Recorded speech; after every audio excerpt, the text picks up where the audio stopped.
No, it's not an Analog Pocket. This is the AYANEO Pocket Vert. This is an Android-based emulation handheld. It looks really, really nice. No, it does not play actual Game Boy cartridges. It's all emulation, which is a pro to some people and a con to others. But where something like the Analog Pocket can play cartridges, it can't play much more than Game Boy Advance games. This has a lot more power packed into it. Yeah, it's the size of a Game Boy, but it can play so much stuff. Game Boy Advance, DS, GameCube, Nintendo Switch, Steam games, kind of, very few of them, but all that in this tiny little thing. It is, of course, still the same size and form factor of a Game Boy. So it can play a lot of stuff, but you are limited by the buttons. It does have secret thumbsticks. I wouldn't play twin stick games with it, but if you need thumbsticks just to like navigate a menu in a game or something, the option's there. This square-ish screen could also be a limiting factor. 16:9 games aren't gonna look the best on here, but that just means 4:3 games look even better. It's speculated that this is the exact same screen as the Analog Pocket. It is the exact same resolution, which is 10 times the resolution of the original Game Boy and Game Boy Color. So, of course, Game Boy content looks stellar. It is the best on here. But I also love this aspect ratio for square games. Not many Steam games support 4:3 or square aspect ratios. But when you find one that does, it looks so bizarre in a cool way.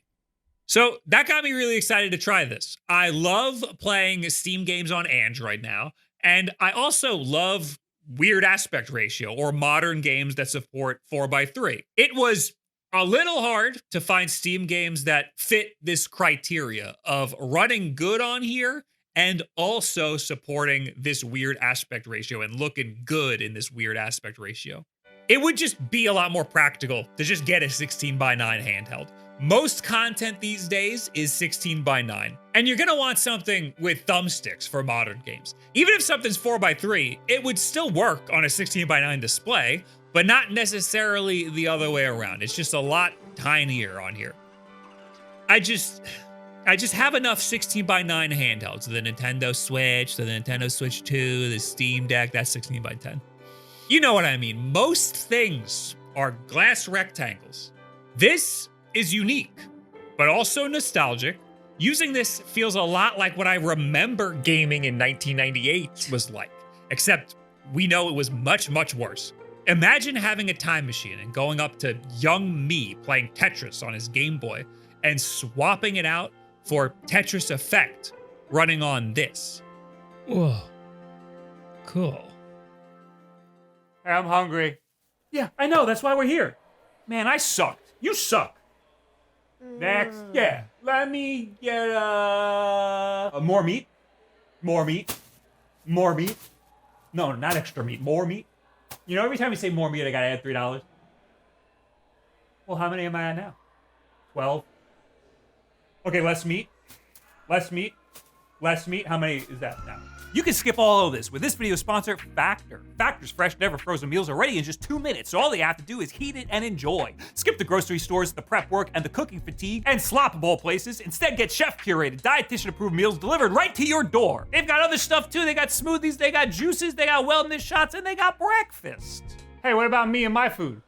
Ah, I forgot about this guy. Kids eat free on Tuesdays, right? It's Wednesday. Go wait in the car. Ah, we're the same person. I forgot we're the same person. Go in the car. I'm going to the car.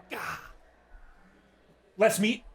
Having Factor in the fridge ready to go has kept me a little healthier, and it's helped me avoid these situations. You could try it for yourself by going to factor75.com or click the link in the description below and use code YAHUNGRY FB50 to get 50% off plus free breakfast for a year. That's code YAHUNGRY FB50 for 50% off and free breakfast for a year.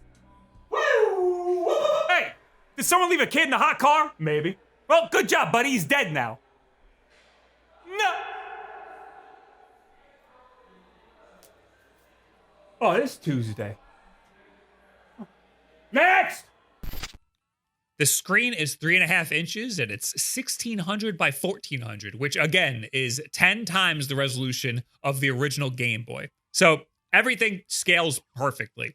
It is also the same screen specs as the Analog Pocket. So this is with the RetroArch shader that I like, and this is with the analog shader that's closest to the original Game Boy LCD shader that I can get. And the RetroArch shader is way more dull. The analog one is a lot brighter. Turning off the shaders completely, the analog is just like neon yellow. And if I blast the brightness, the analog is way brighter. It also looks like a little bigger, but I think that's just the bezel. The AYANEO also looks like it has a little bit of dimness around the edges, which is typical in like cheaper LCD screens. And the Analog Pocket does not have any dimness whatsoever around the edges. I'd say this is probably a much higher quality LCD screen. But I do prefer the shaders in RetroArch a little more, I think. But the brightness and the sharpness on this LCD is kind of unmatched. So it's a give and take. It's only 60 hertz, which is fine for retro games. It also runs on a Snapdragon 8 Plus Gen 1, which is a pretty powerful chip, but not as powerful as some of the wild Android handhelds we've been testing lately. It's not as powerful as the latest AYAN devices or the latest, more expensive AYANEOs. This cost me $269. I backed it on, I think, Kickstarter? Maybe it was Indiegogo. I don't remember. I cheaped out and I got the 8 gigabytes of RAM version. There's also a 12 gigabyte one, which was almost $100 more. I figured 4 extra gigabytes of RAM really wasn't going to make that much of a difference. It wasn't worth another $100. So I decided to save myself a couple of bucks. I wonder what Steam games would have run or run better if I decided to splurge. This is crazy and something I've never seen with an AYANEO device before. The price that it costs right now, if you wanted to get it, now that the Indiegogo campaign is over, is the same price that I paid during the Indiegogo campaign. That's crazy. They didn't raise the price. $269 is kind of a lot of money to spend just to play Game Boy games these days. But keep in mind, an Analog Pocket is $220. Mod Retro Chromatic is a little cheaper at $200. Game Boy off of eBay is like $80. But if you want one with a decent screen, one that's modded, you're going to be paying somewhere between $200 and $300 for a modern device with modern conveniences and a nice big screen and the power to play virtually every retro game. I think this is actually a pretty decent price. The closest comparison we have is something like the Anbernic 477V. It's bigger and uglier, but it has 2 thumbsticks and it's more powerful. Also, the AYANEO Pocket DMG, which we reviewed last year, and I liked it a lot. This one has an OLED screen. It also has a thumbstick and a touchpad on the right side. It's bigger and more powerful, but it is also more expensive still. I think this Pocket Vert is a great size for what it is, but if you want to play the most powerful games that you can, maybe get one of the more powerful devices. If you want to play actual cartridges, just get something else. This is specifically for ROMs that you can play with the D-pad. It does have a touchpad at the bottom. It defaults to just being a right stick, I think, but it can be configured to be both a left stick and a right stick. You press this button here and it brings up the side menu, and you go to controller and you press the Chinese characters.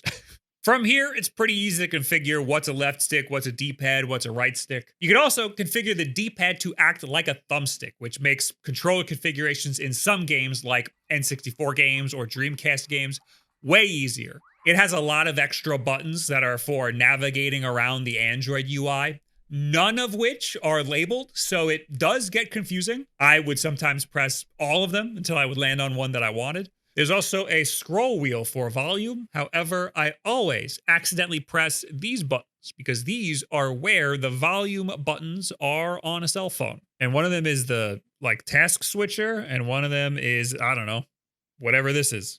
The face buttons are kind of clicky. They are also really tiny. This was a criticism a lot of people had when just first looking at the thing. It's honestly not something that I ever thought about while I was playing with it. I don't think these tiny buttons make any sort of ergonomic difference whatsoever. They're spaced apart like any normal handheld. There are shoulder buttons. They came with extra ones that pop right in. I think the only difference is that they're textured, which is good because then it's easier to tell them apart by touch. They're decent shoulder buttons for being inline like this, and they're comfortable enough to press.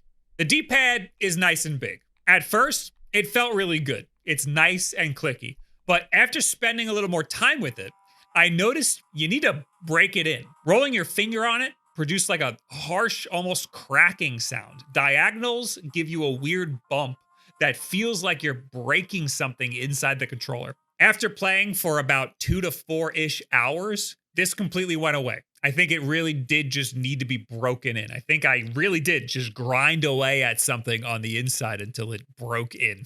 I'd recommend playing a top-down game that requires you to go in all directions, not just like a side scroller or something. You need to use the whole D-pad.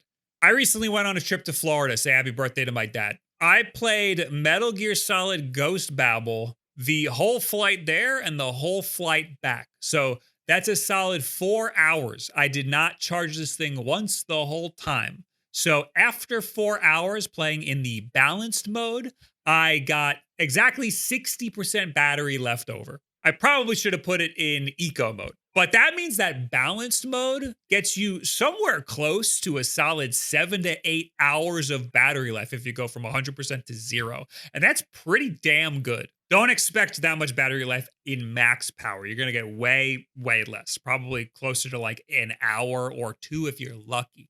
To switch power modes, you once again hit the sidebar button, and then you tap on your power mode. I would leave it on balanced unless you want to play something power intensive. Just be prepared to hear the fans in max power. It gets pretty loud. So, Game Boy and Game Boy Color games look absolutely amazing on here. By default, you'll just get a nice 10 times integer scale in RetroArch. I decided to turn on some shaders in RetroArch. I'm a big fan of this handheld shader with motion blur. This one gives you muted colors that are more similar to the OG Game Boy Color colors and the grid lines that the OG Game Boy Color's LCD screen had. Playing Metal Gear like this is really, really cool. That red is not great. You can find a lot of these handheld shaders built into RetroArch. I found very similar ones for the Game Boy Advance too. The clean pixel look looks fine too. Just the stock look is all right. But if you want something a little more retro, I think that these shaders do a really good job. I also tried some N64 games, but you don't really want to be doing the whole twin stick thing on here. The touchpads are good when you're in a pinch, but they're not good to use in the long run. Put the D-pad in left stick mode and try to play a game that doesn't require any of the C buttons. I can't stress enough that this is primarily for Game Boy and retro games, but GameCube games run just fine on here too. I downloaded Dolphin myself. Using left stick mode on the D-pad, Smash Bros. Melee runs just fine with no stutters. Also, I was pretty surprised by Nintendo Switch emulation on here. I was using Eden, which I also had to download. At first, nothing ran, but then I switched the driver over to the latest WeebChan free Drino driver that I got from Eden. And to my surprise, Mario Odyssey ran pretty awesome. I was kind of shocked by this because this device isn't even all that powerful, but it had very minimal stuttering. You could probably lower the resolution even more because this device is so small. But a game like Ollie Ollie World would probably be something that is that sweet spot graphically.